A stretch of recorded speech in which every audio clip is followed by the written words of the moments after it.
안녕하세요. 8월 31일 월요일 한절 한끼 서정훈 목사입니다. 어느덧 8월의 마지막 날을 맞이하게 되었습니다. 그리고 로마서를 묵상하는 마지막 날이기도 합니다.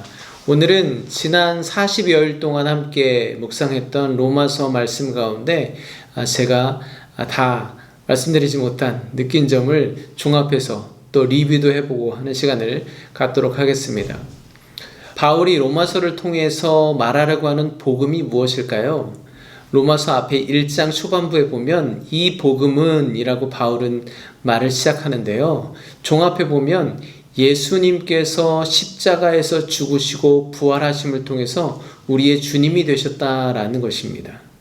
즉 복음은 예수가 우리의 주인이시다라는 것이죠. 그러면 믿음은 무엇일까요? 네, 당연히 예수님께서 우리의 주인이심을 믿는 것입니다. 그러면 중요한 문제죠. 구원을 받으려면 어떻게 해야 될까요? 예수 그리스도께서 나의 주인이시다라는 지식을 아는 것만으로 구원받을 수 있을까요? 바울은 그렇지 않다고 말씀합니다. 로마서 10장 9절 말씀을 읽어드리겠습니다. 내가 만일 내 입으로 예수를 주로 시인하며 또 하나님께서 그를 죽은 자 가운데서 살리신 것을 내 마음에 믿으면 구원을 받으리라. 아멘. 지식으로 알 뿐만 아니라 예수 그리스도께서 실제로 내 삶의 주인이심을 시인해야 한다고 말합니다. 다시 말하면 믿음은 예수 그리스도께서 내 삶의 주인 되시게 하는 것입니다. 그런데 예수님께서 내 삶의 주인이 되시려면 내가 지식으로 알고 시인하는 것으로 그치면 안 되겠죠.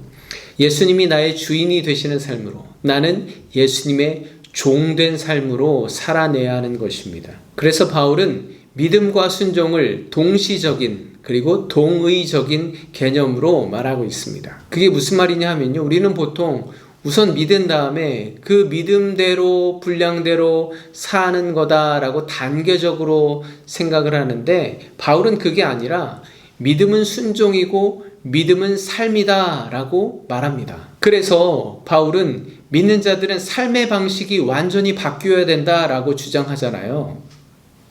여러분, 오늘부터 믿음으로 라는 주제로 특별 새벽기도회가 진행 중입니다. 담임 목사님께서는 주일 예배 그리고 9월 한 달 동안 계속해서 히브리서 말씀을 통해서 믿음이 무엇인가 말씀해 주실 텐데 히브리서에서 말씀하는 믿음 또한 실제적이고 실제적이고 실천적인 믿음을 강조하고 있죠. 그래서 믿음은 우리가 어떻게 살 것인가 하는 아주 실제적인 문제입니다. 저는 그동안 로마서를 묵상하면서 저 자신에게 가장 많이 했던 질문이 그것입니다. 그러면 어떻게 사는 게 믿는 자의 삶인가?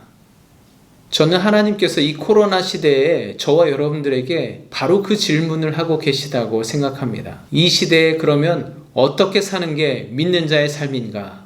우리가 우리 신앙생활의 중심이고 핵심이라고 생각했던 것이 바로 교회인데 이제 교회 갈 수 없는 상황이 되어버렸습니다. 이럴 때 우리는 과연 어떻게 신앙생활을 할 수 있을까요? 내 평생 믿음의 가장 중요한 척도는 주일 성수하는 것이었는데 이제는 교회에 갈 수 없는 상황이 되어버렸습니다. 그러면 어떻게 예배를 성수할 수 있을까요? 하나님은 지금 우리에게 바로 그 질문에 각자 대답하기를 기다리고 계신 것 같습니다. 여러분은 어떻게 대답하시겠습니까? 많은 분들이 실제로 교회 예배당에서 예배하는 게 진짜 예배지 온라인 영상으로 예배하는 건 예배라고 할 수 없다라고 말합니다. 나름 그렇게 주장할 만한 충분한 근거도 있고 일리가 있다고 생각합니다. 저도 정말 많이 공감이 되는 이야기입니다. 저 또한 교회 예배당에서 복작복작 모여서 예배하는 게 정말 좋습니다. 그런데 저는요, 로마서에서 바울이 말하는 복음의 입장에서는 그런 이야기는 비복음적이라고 생각합니다. 여러분, 어디까지가 예배인가요?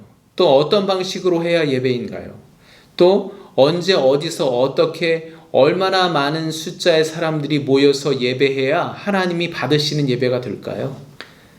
저는 이런 생각들이 자칫하면 아주 교만한 발상이 될 수 있다고 생각합니다. 여러분, 그 답은 예배 드리는 사람이 정하는 것이 아니라 예배를 받으시는 분이 결정하시는 것입니다.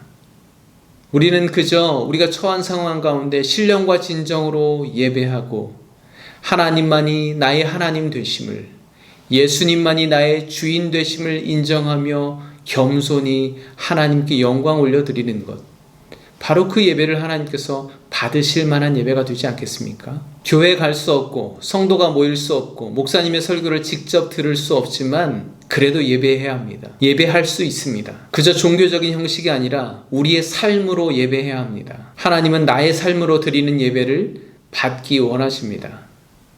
어쩌면 주일날 수만 명이 한 교회 한 건물에 모여 1시간 예배하고 끝내는 것보다 단 한 사람이 세상 속에서 하나님의 뜻대로 살고자 치열하게 발버둥치며 살아가는 그 모습이 하나님께서는 더 기뻐하시는 예배가 되지 않을까요?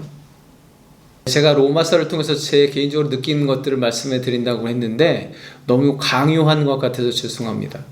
근데 저는 바울의 로마서를 통해서 어떻게 사는 게 믿는 자의 삶인가, 또 어떻게 예배하는 것이 예배자의 모습인가를 깊이 고민해보고 또 묵상해봤던 귀한 시간이었던 것 같습니다.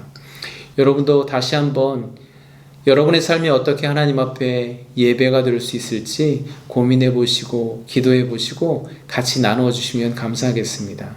기도하겠습니다. 하나님, 지난 40여일 동안 로마서를 통해 우리를 살리신 복음과 세상과 공동체 속에서 믿음과 사랑에 대해 깨닫게 하여 주시니 감사합니다.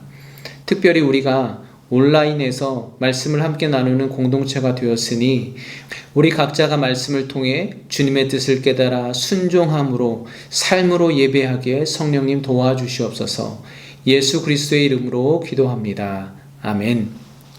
이번 한 주간 특세 기간이라 한 절 한 끼는 잠시 쉬어갈까 생각도 했었는데요.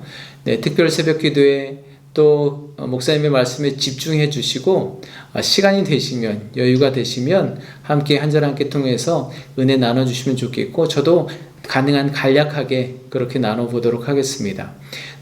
이제 내일부터는 예레미야 말씀을 묵상하게 될 텐데요. 우리나라와 공동체 또 나 자신을 한번 돌아볼 수 있는 귀한 시간이 될 것 같습니다. 내일 화요일 아침에 다시 찾아뵙도록 하겠습니다. 감사합니다.